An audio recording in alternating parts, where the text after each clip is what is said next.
that we look at, we shall include solutions of Laplace's equation in different coordinate systems. And these different coordinate systems, this description is on where it is in this book of our curriculum.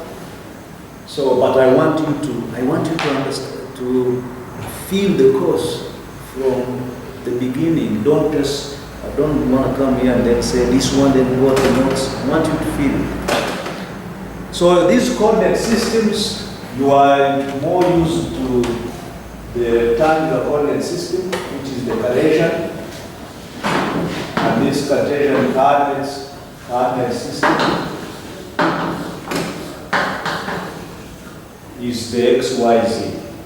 The x, y, z, which is normally in the rectangular form in a box shape. So we have this room is fairly, at least in front here, fairly representative of the Cartesian coordinates. This is our x, this will be our y, and the vertical one will be our z. We shall recover. Then we have our spherical, and the spherical is a different level. For spherical, we really look at the sphere and look at a few properties of it. And good enough from where everything is there, the animations that I put there kind of give you the idea. So I have if I have a ball, this ball, if it is a balloon, if I'm blowing it, it starts small and keeps being big. So that coordinate system I'm trying to change is the radius. So this being the center of the sphere, this is one of the coordinates. Now as I blow it and as it is becoming big, so I use an example of an umbrella. This is how an umbrella is. So assuming this umbrella is strange, that when I have retracted it, when it is not raining, I would expect my umbrella to be like this. Okay? So assuming I can, it's magical that I can forget about the rain. It's just an umbrella for my magic. That from when it is not raining, I can pull it up until when it is flat, and then again it goes back and closes upwards. You get that sense?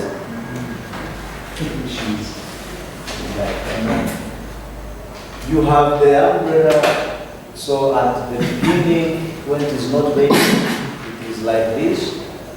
When it is, assuming it doesn't have this curve, so that's why I'm saying it is just a magic umbrella. You see, I've seen these umbrellas of whether celebrities or whatever, these ones who move around with these things, I don't know how they call them. You see them blowing themselves. I don't know how they are like flips. They do like this, it closes, but every time they are shaking their head and blowing themselves. Actually, when you are blowing yourself, you are actually making yourself sweat more or become more hot than if you just relaxed and gave your body a chance to relax. So, assuming that is the kind of umbrella that at one point now it will be as flat as this. And if you extend it, then it closes, closes up like that. But it has gone through that transition. From here, it goes like this, and then opens, continues to open until when it closes up like this. So you have swept through an angle. So there is an angle here. So there is, if you took that covering, opening up, if this is the zenith, Z, then you have this radius as it is enlarging, as you are having the radius enlarging and as your balloon bulges, then you have this radius, probably which was like here, then keeps enlarging. So a point which would have been probably here, if you were to mark it, keeps moving until when the thing is too huge.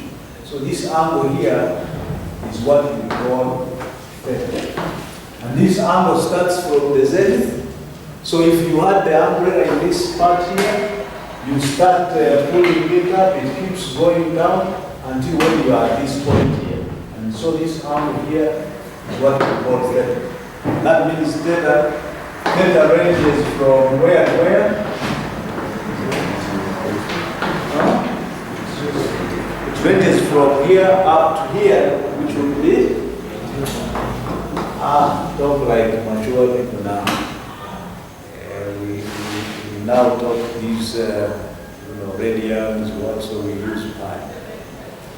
So, but if you commute, there is another part, this other side. So, in case you had a charge here, Q, and it is producing these field lines, which we anticipated, or which I talked about in the beginning, then these other ones which you saw, these charges in these field lines, you need the same set on this other side. So that's why we measure from here 0 and then complete here 180. That's the range of the theta. R is from 0 to as much as you can blow your balloon. So R will be from 0 and up to measure going through. You cannot start from negative infinity. Because how do you start from nowhere? You have to start from here, the center of the sphere. I want you to understand those principles. You might have done them in mathematical methods in physics just to make sure you calculate a number. I want you now to put sense on them in relation to the course and in relation to electric fields and magnetic fields later. And then there is the other one. If you were to now move around this part, so if I just got a patch, a slice of my sphere, so I have my ball, and after having my ball, I'm just removing the field lines to make sure I have a sense of this.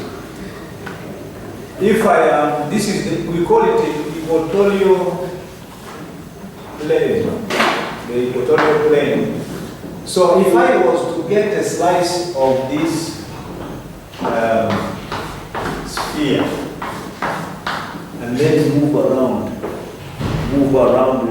if I was to spin the, I have tried but I have failed to do it. I see guys who are smart just close the ball and then puts here and then it swings. My fingers are a bit weak. So it would, this part here would cut through an angle, which angle is this one here, and it will go across here, and this is what we call the phi. So those are the three coordinates of which we find is which constitute spherical coordinates. So I want you to know where we are starting from and be able to get this clear.